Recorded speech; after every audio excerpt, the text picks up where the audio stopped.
Hi everyone, this is Miss Melissa from the West Windsor branch, and today I'll be sharing with you some new juvenile fiction titles. First we have Addie at Law by Tim Lockett. Atticus Peel is desperately trying to save the life of a dog in the animal shelter where she volunteers, and an alligator in the swamp who only allegedly tried to eat a fisherman.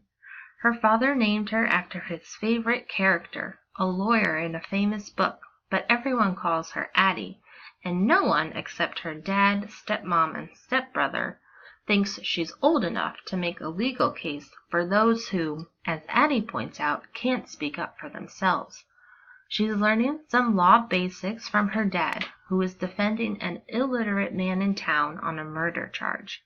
But when strange occurrences begin to threaten Addie's efforts, she isn't sure which is more difficult: coming to the defense of the voiceless, countering the sideways looks she and her biracial family get in their Alabama town, or navigating the social scene of middle school. But one thing she is sure of: Jethro Gershman did not kill anyone, and she is determined to find out who did. The Barren Grounds by David A. Robertson, Book 1 of the Mississauga Saga. Morgan and Eli, two indigenous children forced away from their families and communities, are brought together in a foster home in Winnipeg, Manitoba. They each feel disconnected from their culture and each other and struggle to fit in at school and at their new home, until they find a secret place walled off in an unfinished attic bedroom. A portal opens to another reality, ASCII, bringing them onto frozen barren grounds where they meet Ochek, the only hunter supporting his starving community, Mississauga. Ochek welcomes the human children, teaching them traditional ways to survive. But as the need for food becomes desperate, they embark on a dangerous mission. Accompanied by Eric, a sassy squirrel they catch stealing from the trapline, they try to save Mississauga before the icy grip of winter freezes everything, including them. The Boys in the Back Row by Mike Young. Best friends Matt and Eric are hatching a plan for one big final adventure together before Eric moves away. During the marching band competition at a giant amusement park, they will sneak away to a nearby comics convention and meet their idol, a famous comic creator. Without cell phones, or transportation, or permission. Of course, their final adventure together is more than just that. Really, it's a way for the boys to celebrate their friendship and their honest love and support for one another. The Mutant Mushroom Takeover by Summer Rachel Short. Ever since Magnolia Stone's scientist's dad left Shady Pines to find a new job, Maggie's been stuck in her grandma's mobile home with her grumpy older brother, Ezra. Now she's on a mission to put her family back together by winning the Vitacino Junior Naturalist Merit Award. When Maggie and her best friend Nate, a wannabe YouTuber star and alien conspiracy theorist, scout out a rare bioluminescent fungus, Maggie is certain she's a shoo-in to win. But after animals around town start sprouting unusual growths, and Ezra develops a bluish glow and hacking cough, Maggie wonders what they've really stumbled onto. As things in Shady Pines become stranger and more dangerous, and conversations with her dad get complicated, Maggie must use her scientific smarts and Nate's impressive knowledge of all things spooky to put things back in order and prevent these peculiar glowing mushrooms from taking over their home. Sugar and Milk by Thridi Amrigar, illustrated by Koa Lei. A young immigrant girl joins her aunt and uncle in a new country that is unfamiliar to her.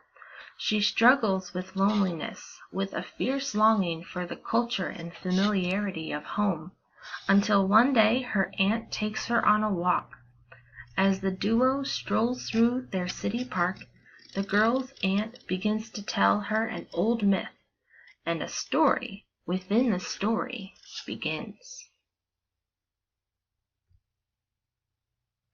Closer to Nowhere by Ellen Hopkins.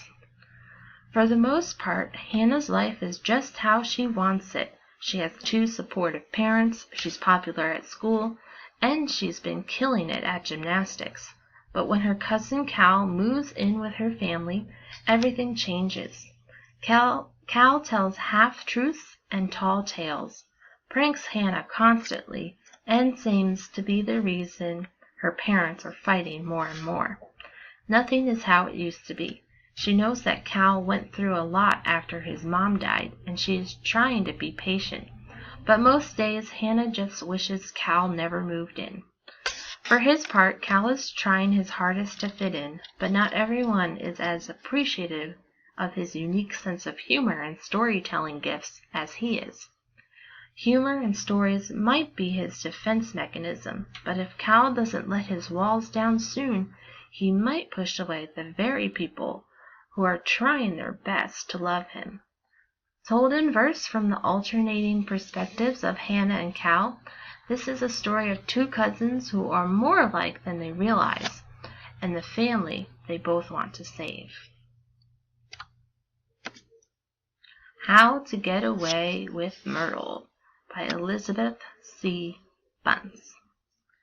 Myrtle Hardcastle has no desire to go on a relaxing travel excursion with her Aunt Helena when there are more important things to be done at home, like keeping close tabs on criminals and murder trials. Unfortunately, she has no say in the matter, so off Myrtle goes, with her governess, Miss Judson, and cat Peony in tow, on a fabulous private railway coach headed for the English seaside.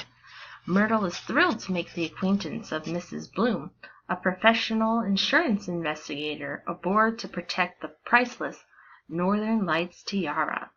But before the train reaches its destination, both the tiara and Mrs. Bloom vanish. When Myrtle arrives, she and Peony discover a dead body in the baggage car. Someone has been murdered with Aunt Helena's sewing shears. The trip is derailed, the local police are inept, and Scotland Yard is in no rush to arrive. What's a smart, bored young lady of quality stranded in a washed-up carnival town to do but follow the evidence to find out which of her fellow travelers is a thief and a murderer? Zora and Me, the Summoner by Victoria Bond. In the finale to the acclaimed trilogy, upheaval in Zora Neale Hurston's family and hometown persuade her to leave childhood behind and find her destiny beyond Eatonville.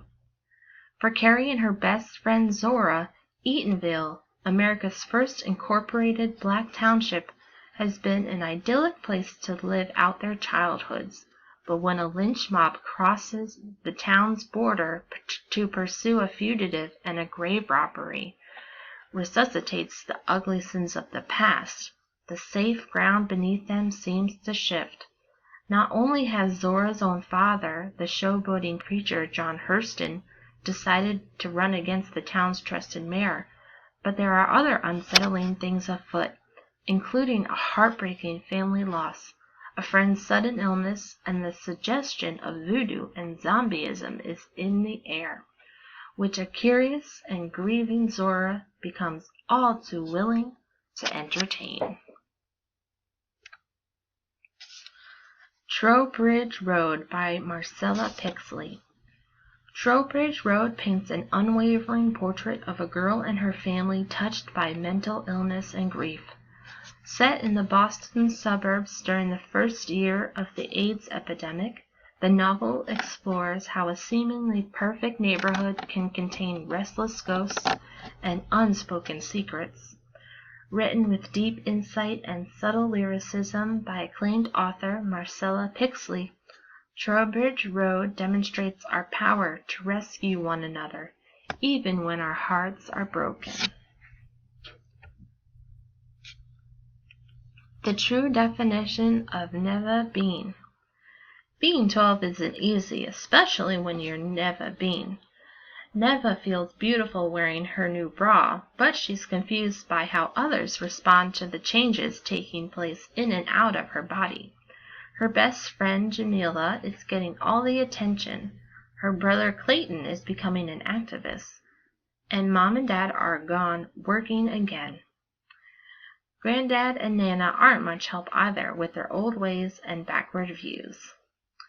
Neva struggles to find her place in a world that, like the political landscape that's always shifting around her in her West Philadelphia neighborhood, is uncertain, at times scary, but most always filled with unanswered questions.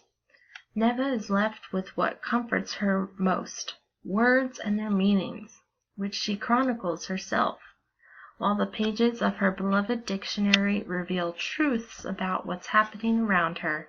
Neva must discover the best way to define herself. The Unexplainable Disappearance of Mars Patel by Sheila Chari. Mars Patel's friend Aurora has disappeared. His teachers are clueless. His mom is stressed out about her jobs. But Mars refuses to give up. After all, his own dad disappeared when Mars was a toddler, before he and Ma moved to Puget Sound from India. Luckily, Mars has a group of loyal friends eager to help. Smart Toothpick, Strong and Stylish, JP, and maybe Telepathic Caddy. The clues seem to point toward eccentric tech genius and Mars's hero, Oliver Pruitt, whose popular podcast now seems to be commenting on their quest. But when the friends investigate Pruitt's mysterious elite school, nothing is as it seems, and anyone could be deceiving them. Slick science, corporate conspiracies, and an endearingly nerdy protagonist make this a fresh, exciting sci-fi adventure. And to place a hold on any of these titles, please visit www.mcl.org. Thank you for joining me, and happy reading.